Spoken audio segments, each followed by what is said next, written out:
মুনাজাত করাই যাবে না এমন কথা বলা যাবে না, মুনাজাত করতেই হবে এটাও বলা যাবে না।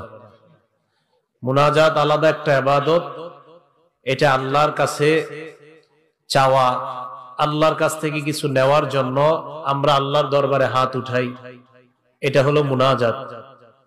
তো যাই হোক, ওই মুনাজাত একটা ইবাদত, নামাজ একটা ইবাদত।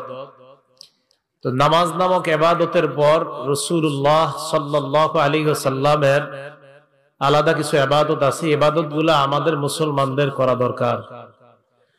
মুসলিম শরীফের 591 নম্বর হাদিসের বর্ণনা, এটা হাদিসের আন্তর্জাতিক নাম্বার।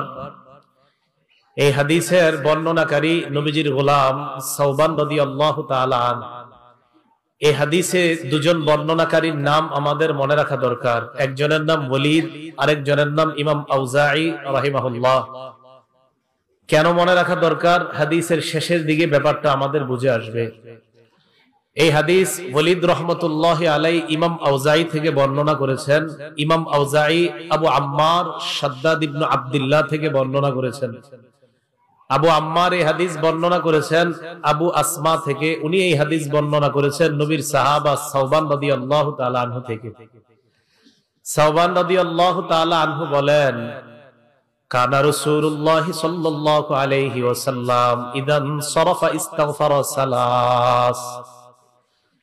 কানা রাসূলুল্লাহ সাল্লাল্লাহু আলাইহি ওয়াসাল্লাম ইদান সারাফা মিন সালাতিহি ইস্তাগফারা সালাস। নবীজি যখন নামাজের সালাম ফিরাইতেন, সালাম ফিরানোর পর নবীজি 3 বার ইস্তিগফার পাঠ করতেন। সুম্মা ক্বালা আল্লাহুম্মা আনতাস সালাম ওয়া মিনকাস সালাম তাবারাকতা ইয়া যাল জালালি ওয়াল ইকরাম।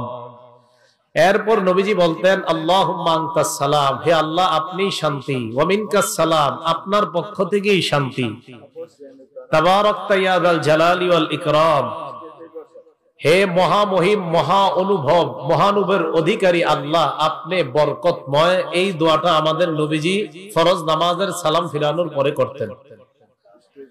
ওয়ালিদ রাহমাতুল্লাহি আলাইহি, যিনি ইমাম আউজাঈ থেকে এই হাদিসের বর্ণনাকারী, উনি বলেন, আমি ইমাম আউজাঈকে প্রশ্ন করলাম কাইফাল ইস্তিগফার, সালাম ফিরানোর পর যে ইস্তিগফার পড়ব এটা কিভাবে পড়ব? ইমাম আউজাঈ জবাব দিলেন, তাকুলু আস্তাগফিরুল্লাহ আস্তাগফিরুল্লাহ আস্তাগফিরুল্লাহ, 3 বার পড়বা আস্তাগফিরুল্লাহ আস্তাগফিরুল্লাহ আস্তাগফিরুল্লাহ। এই যে নামাজ পড়লাম আমরা, কিছু ভুল ভ্রান্তি তো হয়েই যায় আমাদের, এই ইস্তিগফার পড়ার কারণে আশা করা যায় এই ভুল ভ্রান্তিগুলো আল্লাহ মাফ করবেন। তাহলে বলেন তো আপনারা সালাম ফিরানোর পর আস্তাগফিরুল্লাহ কয়বার পড়ব? 3 বার। এরপরে আল্লাহুম্মা আনতাস সালাম ওয়া মিনকাস সালাম তাবারাকতা ইয়া যাল জালালি ওয়াল ইকরাম, এতটুকুই, বাড়াবেন না আপনারা। বুখারী শরীফের 844 নম্বর হাদিসের বর্ণনা। এই হাদিসের মধ্যে আসছে নবীজি সালাম ফিরানোর পর নবীজি পড়তেন লা ইলাহা ইল্লাল্লাহ ওয়াহদাহু লা শারীকা লাহ লাহুল মুলকু ওয়া লাহুল হামদু ওয়া হুয়া আলা কুল্লি শাইইন কাদির। নবীজি পড়তেন আল্লাহ ছাড়া কোনো ইলাহ নাই, একত্ববাদের স্বীকার করতেন, স্বীকৃতি দিতেন। লা ইলাহা ইল্লাল্লাহু ওয়াহদাহু লা শারীকা লাহ, নবীজি বলতেন আল্লাহ ছাড়া কোনো ইলাহ নাই, তার সাথে কোনো শিরিক নাই, অংশীদারিত্ব করার কোনো প্রশ্নই আসে না। লাহুল মুলকু, রাজত্ব তার, ওয়া লাহুল হামদু, প্রশংসা তার, ওয়া হুয়া আলা কুল্লি শাইইন কাদির, সব জিনিসের উপর ক্ষমতাবান কে বলেন? নবীজি এটা বলতেন।